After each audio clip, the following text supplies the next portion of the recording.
Assalamualaikum warahmatullahi wabarakatuh.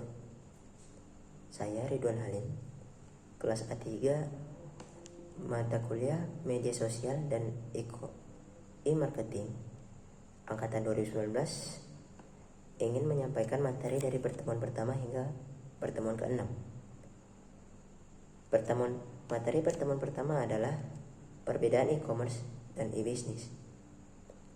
E-commerce adalah singkatan dari istilah elektronik commerce, atau e-commerce adalah transaksi perdagangan jasa atau barang via elektronik. Di masa pandemi sekarang ini, kita sering memanfaatkan fasilitas belanja online. A. Klasifikasi e-commerce. 1. Business to business atau B2B.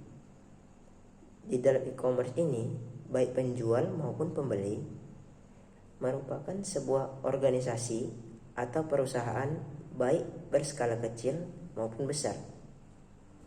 2. Business to consumer atau B2C. Penjual barang atau jasa merupakan perusahaan atau organisasi, sedang pembeli berasal dari kalangan individual. Contohnya seperti Lazada, Shopee, dan lain sebagainya. Yang ketiga, consumer to consumer atau C2C. Di sini, baik penjual dan juga pembeli merupakan individual yang bertemu melalui internet untuk saling memperjualbelikan barang maupun jasa. Contohnya yaitu projects.co.id, Bukalapak, dan masih banyak lagi yang lainnya. Yang keempat, business to employee atau B2E. Di sini, e-commerce digunakan baik oleh perusahaan maupun organisasi untuk menyediakan segala macam informasi untuk para karyawan dan pegawainya yang nantinya digunakan secara internal. Yang kelima, mobile commerce atau m-commerce, mengacu pada setiap pembelian barang dan jasa melalui teknologi nirkabel seperti smartphone misalnya, yang ada dalam layanan BlackBerry dan iPhone. Yang keenam, collaborative commerce. Yang ketujuh, e-learning. Dan yang kedelapan, e-government atau e-procurement. B. Infrastruktur e-commerce. Ada 3 infrastruktur e-commerce, yaitu 1. Internet, 2. Intranet atau jaringan dalam perusahaan, dan yang ketiga extranet, jaringan dalam perusahaan di luar perusahaan tersebut. Maksudnya itu jaringan yang ada di luar perusahaan itu tapi masih dalam lingkup perusahaan. Yang C, area pendukung e-commerce. Area pendukung e-commerce ada 5, yaitu kebijakan publik, manusia, marketing, hubungan bisnis, dan layanan pendukung. B. E-business. Pada dasarnya, e-business adalah kata yang diserap dari 2 suku kata bahasa Inggris, yaitu electronic business, yang bila diterjemahkan memiliki arti kegiatan bisnis yang dilakukan secara otomatis ataupun semi otomatis dengan memanfaatkan sistem informasi komputer.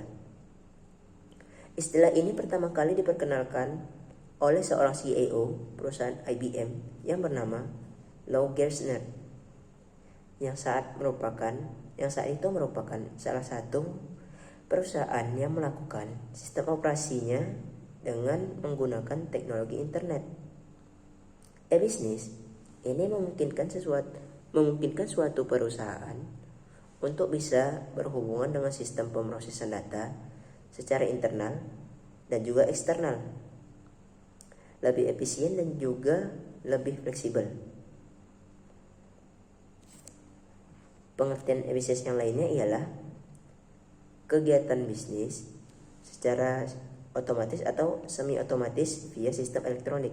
Kedua, perusahaan dapat berhubungan dengan sistem pemrosesan data internal dan eksternal lebih efisien dan fleksibel. Yang ketiga, e-commerce adalah bagian dari e-business. B. Supply chain management. Supply chain management ialah suatu aliran barang, informasi, uang, dan jasa dari melalui para penyalur, pabrik-pabrik, dan gudang sampai pada pelanggan akhir. C. Komponen supply chain. Ada 3 komponen supply chain, yaitu upstream supply chain, yang kedua internal supply chain, dan yang ketiga downstream supply chain. D. Tipe supply chain. Ada 4, yaitu membuat persediaan yang terintegrasi, mengisi ulang yang berkelanjutan, build to order, dan channel assembly. Materi pertemuan kedua yaitu dasar-dasar e-commerce. Konsep dasar e-commerce ada 5. Yang pertama, animation, integration, publishing, interaction, dan yang terakhir, transaction. E-commerce sebelum masa-masa sekarang atau sebelum masa pandemi ini, yaitu telepon, faksimiles, televisi, electronic payment atau sistem transfer, dan yang kelima internet. E-commerce yang sekarang setelah masa-masa pandemi, yaitu 1. Aktivitas yang dilakukan secara elektronik menggunakan internet. Yang kedua, advertisement atau pengiklanan. Yang ketiga, production atau produksi. Yang keempat, purchases atau mendapatkan sesuatu. Yang kelima, payment, pembayaran. Yang keenam, delivery of service. Ketujuh, internet menggunakan fasilitas multimedia suara, image, dan transmisi teks. Dan yang kedelapan, interaksi menggunakan sistem berbasis web, internet, dan www. Internet adalah infrastruktur global yang menghubungkan jutaan komputer dan penggunanya. Sedangkan World Wide Web sebagai mekanisme adalah sarana untuk memperoleh dan menampilkan data, informasi pada internet. Yang ketiga, internet merupakan infrastruktur informasi lokal atau global yang menghubungkan internal organisasi maupun maupun eksternal organisasi eksternal. Mengapa harus e-commerce? Karena memberikan beberapa keuntungan, yaitu diantaranya 1. Biaya operasional berkurang. Karena kita menggunakan e-commerce, kita hanya berhubungan melalui internet tanpa harus mendatangi tempat penjual ataupun pembelinya. Kedua, meningkatkan kualitas pelayanan. Yang ketiga, memperbesar aliran pendapatan baru. Yang keempat, meningkatkan pangsa pasar. Yang kelima, melebarkan jangkauan pasar.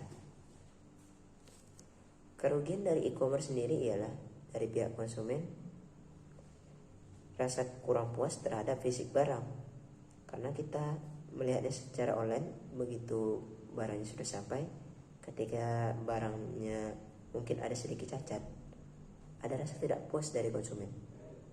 Yang kedua, kurang percaya barang yang di depan. Yang ketiga, kultur bahwa belanja rekreasi. Resiko pada e-commerce. Risikonya yaitu kehilangan finansial secara langsung. Kedua, pencurian informasi rahasia.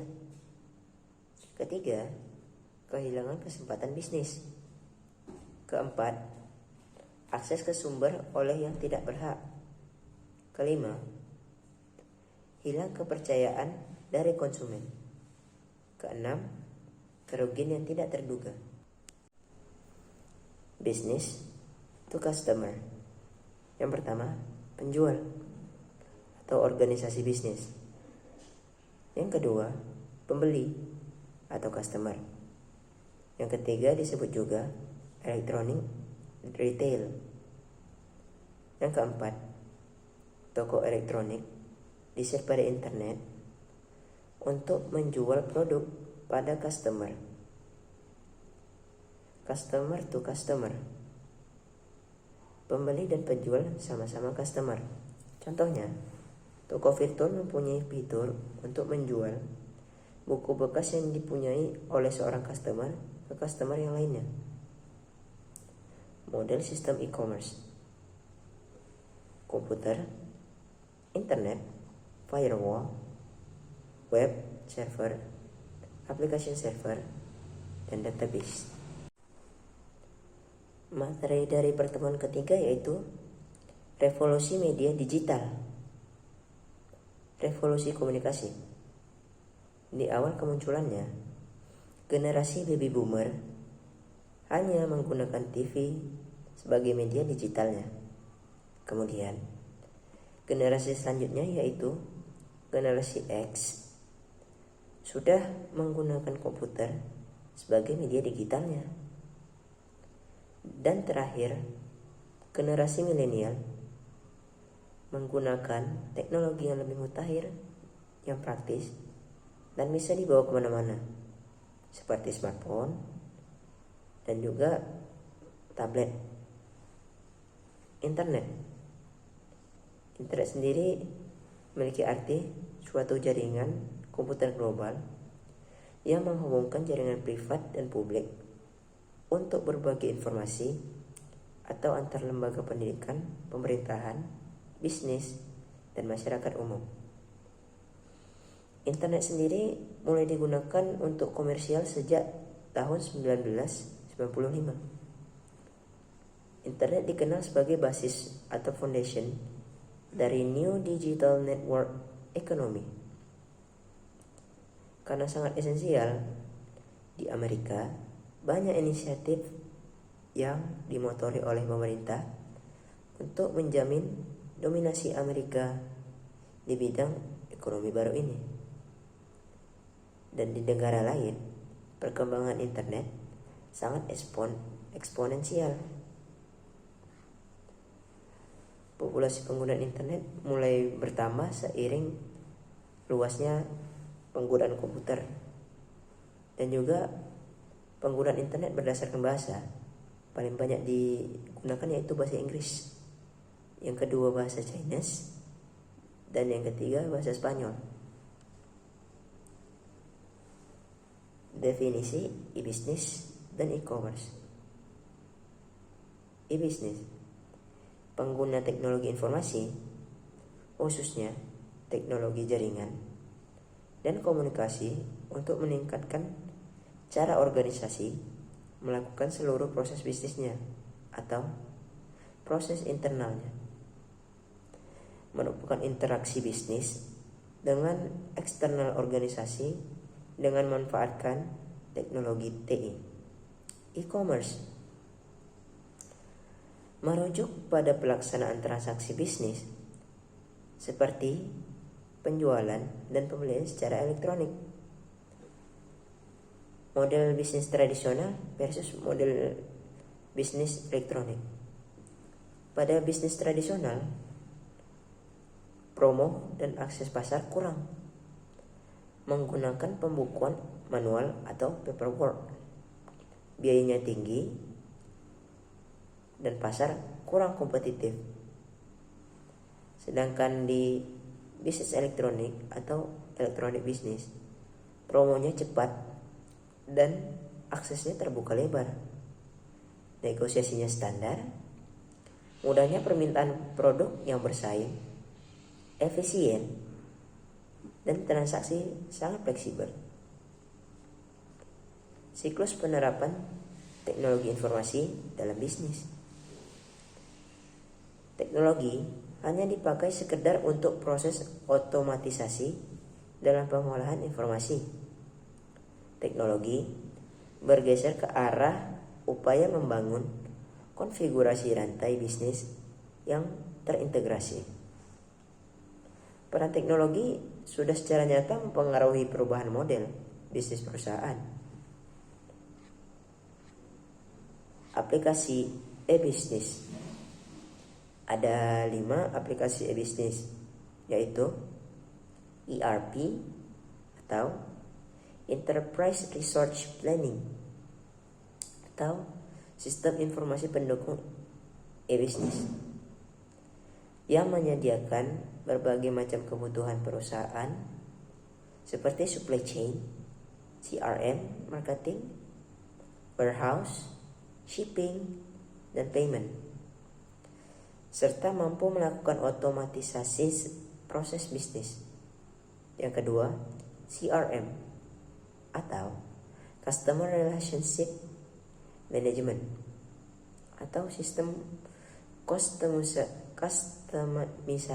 kustomisasi real time yang memanajemen customer dan melakukan personalisasi produk dan service berdasarkan keinginan konsumer.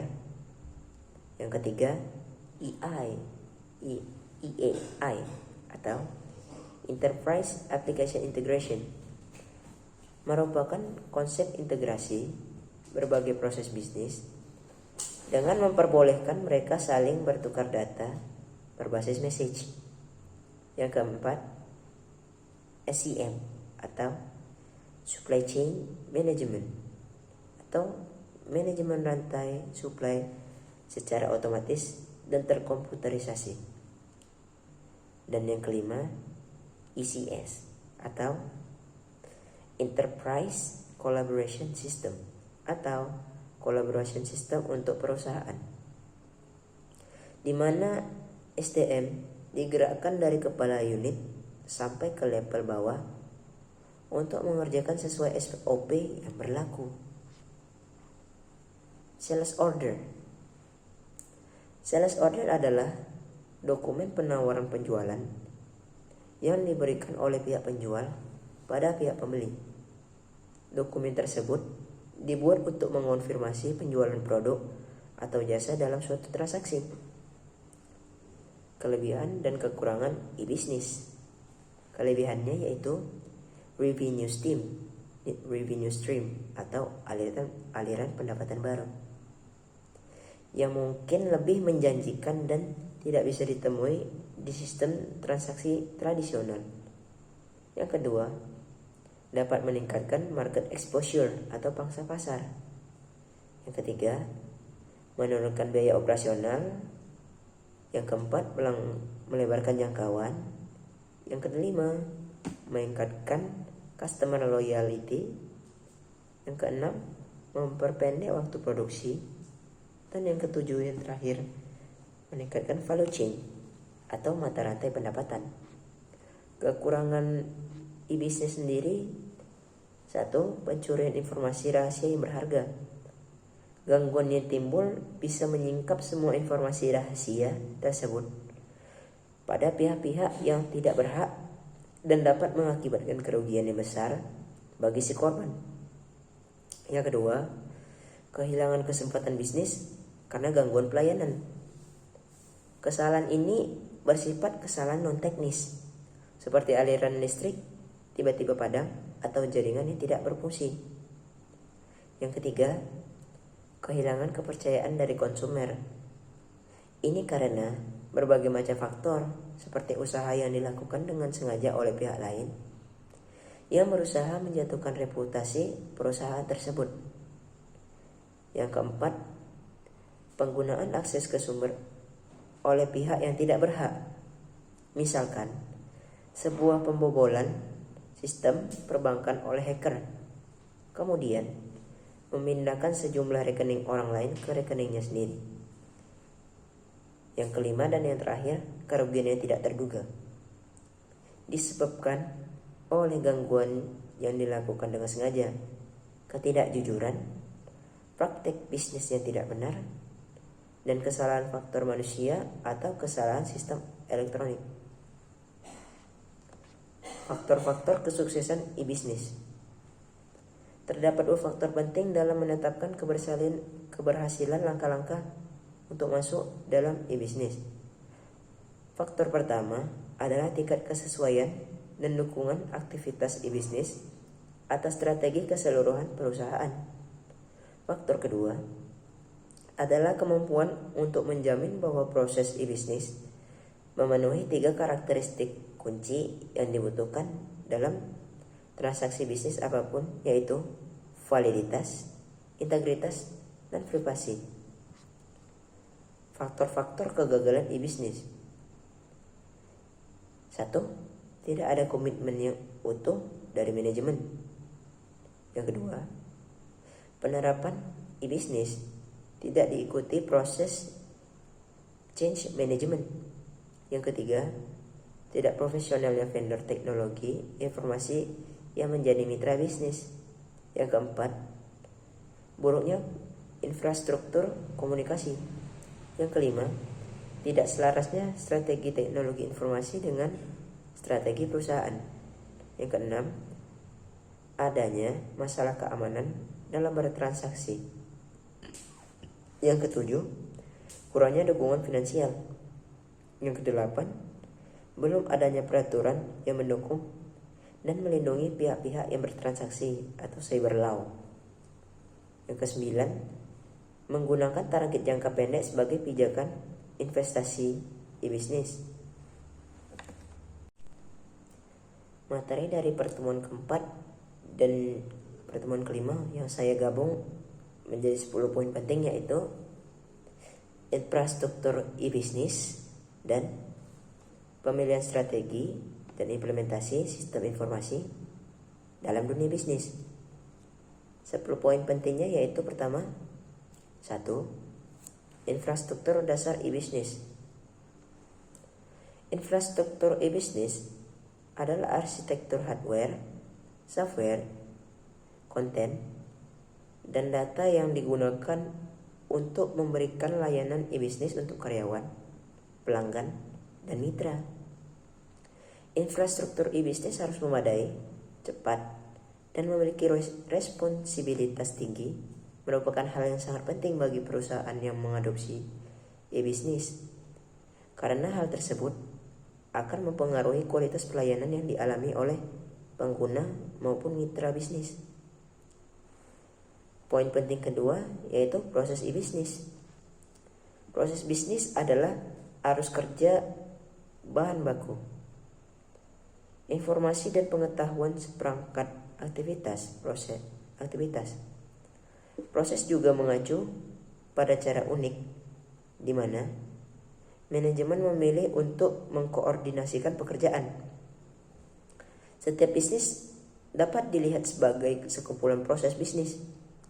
Sistem informasi manajemen berfungsi untuk mengotomatisasikan tahap-tahap proses bisnis yang sebelumnya dilakukan secara manual, seperti pengecekan kredit klien, memperoleh tagihan atau mengatur pesanan pengiriman barang, dan lain-lain.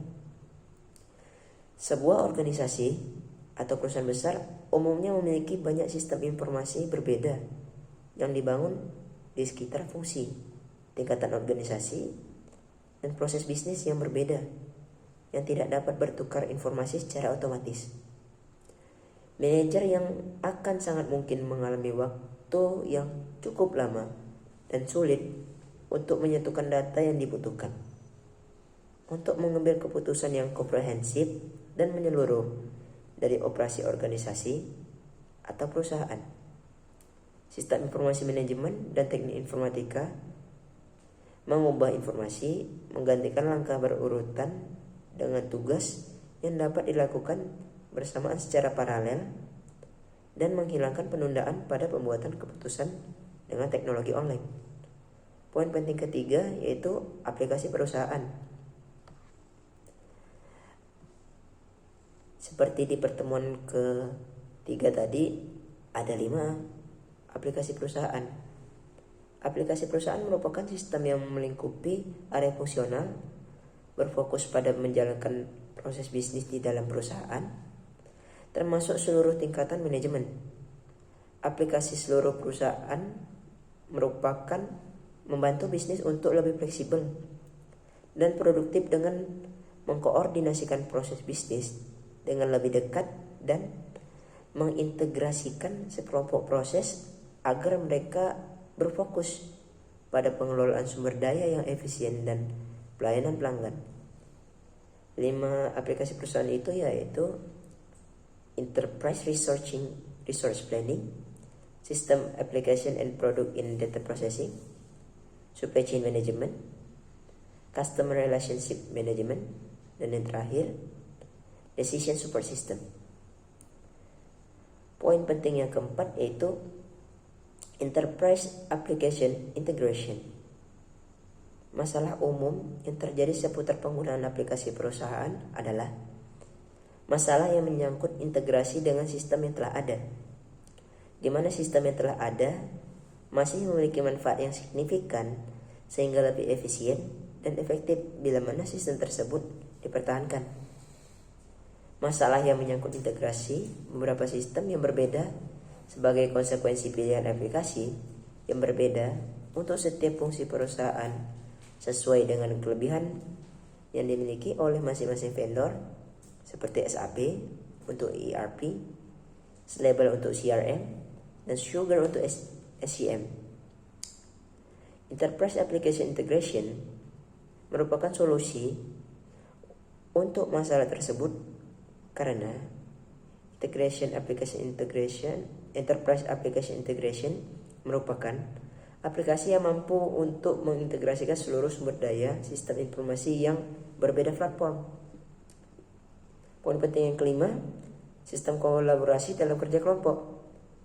Kolaborasi dan teamwork lebih penting saat ini disebabkan berbagai alasan, yaitu mengubah sifat pekerjaan,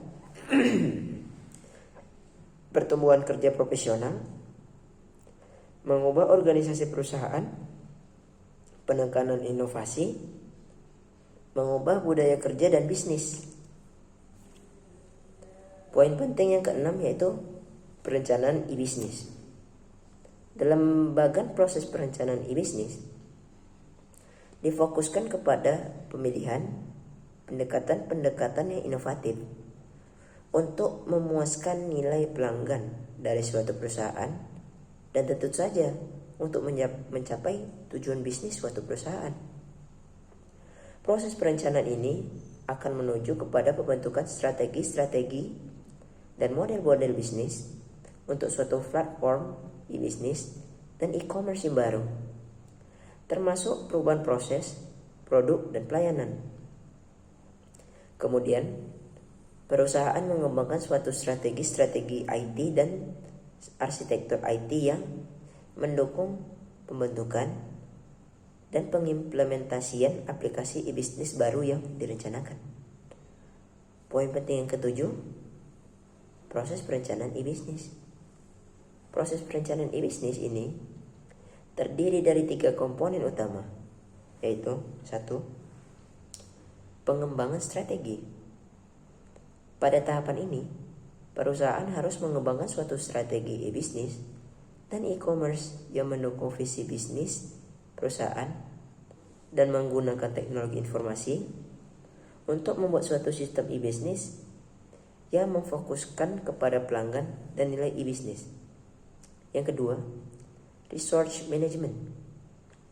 Mengembangkan suatu perencanaan strategis untuk mengatur dan mengembangkan sumber daya teknologi informasi termasuk personel IS, information system, hardware, software, data, dan network business. Dan yang ketiga, teknologi arsitektur. Membuat suatu pilihan IT strategik yang menggambarkan arsitektur teknologi informasi dan dirancang untuk mendukung e-bisnis perusahaan dan e-commerce inisiatif. Poin penting ke-8 yaitu arsitektur teknologi informasi. Ada 4 yaitu teknologi platforms, yaitu internet, intranet, extranet, jaringan sistem komputer, sistem perangkat lunak dan diintegrasikan dengan aplikasi perangkat lunak yang digunakan perusahaan untuk menyediakan suatu infrastruktur dalam bidang komputer dan komunikasi atau platform yang mendukung strategi dari teknologi informasi untuk e-bisnis dan e-commerce. Yang kedua, sumber-sumber data. Banyak jenis database operasional maupun khusus, termasuk data warehouse dan internet atau intranet database yang menyimpan dan menyediakan data dan informasi bagi proses bisnis dan pendukung keputusan. Yang ketiga, arsitektur aplikasi. Aplikasi bisnis dari teknologi informasi dirancang sebagai suatu arsitektur yang terintegrasi dari sistem perusahaan yang mendukung strategik e-bisnis, inisiatif, juga proses bisnis secara keseluruhan. Dan yang keempat, IT organization. Struktur organisasi dengan menggunakan fungsi-fungsi sistem informasi dalam suatu perusahaan, juga penggunaan tenaga ahli di bidang sistem informasi untuk mencapai perubahan strategi dari suatu bisnis. Poin penting yang ke-9 yaitu perubahan-perubahan dalam perusahaan bisnis. Pemasaran dapat dilakukan secara luas dengan tingkat kompetisi yang lebih tinggi. Pertumbuhan dan perkembangan industri dan perusahaan sangat bergantung pada informasi dan pengetahuan. Produktivitas lebih ditekankan daripada formalitas kehadiran di tempat kerja. Produk-produk dan layanan baru dapat dijumpai dalam komunitas e-bisnis. Struktur organisasi menjadi flat, terdistribusi, dan pemberdayaan yang dilakukan dalam era internet tersebut akan meningkatkan fleksibilitas dan penekanan atau biaya. Kerja tim lebih ditekankan untuk dapat memberikan respon atau melahirkan inovasi-inovasi baru.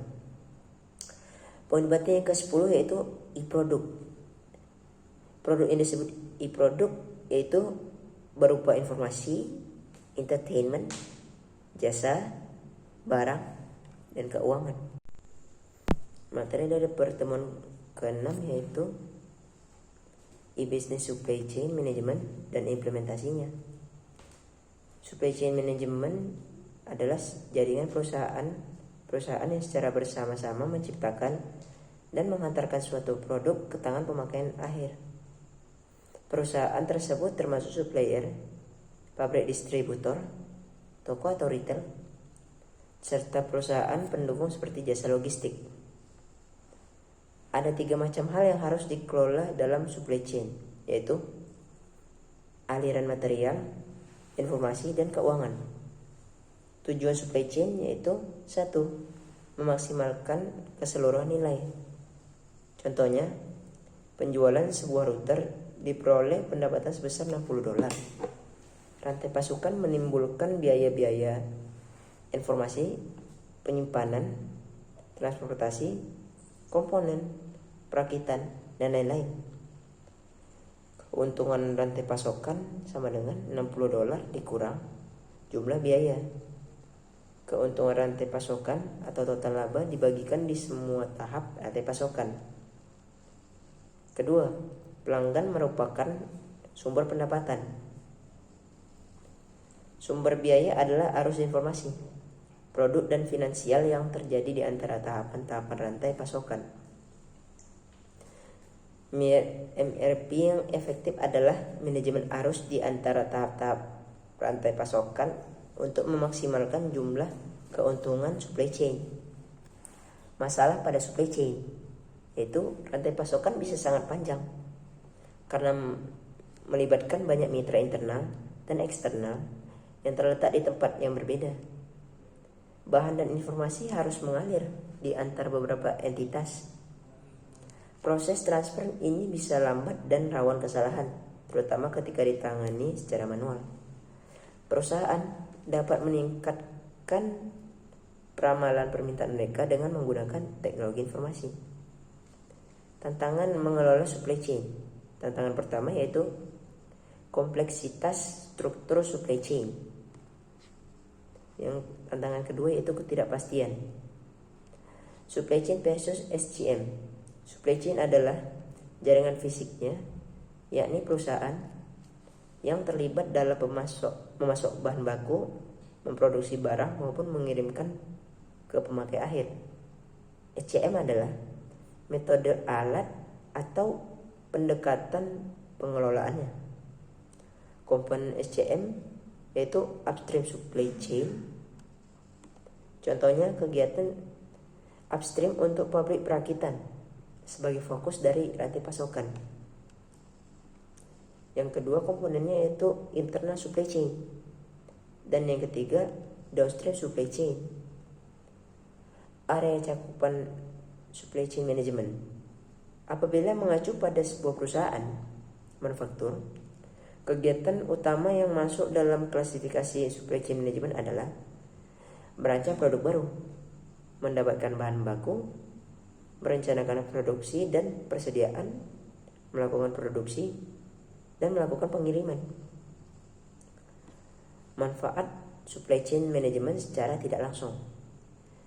Kepuasan pelanggan berdampak pada loyalitas konsumen. Meningkatkan pendapatan, semakin banyak konsumen yang setia menjadi mitra perusahaan, berarti akan meningkatkan pendapatan perusahaan, menurunkan biaya, dan yang terakhir menghemat waktu. Sekian dari saya, terima kasih. Wassalamualaikum warahmatullahi wabarakatuh.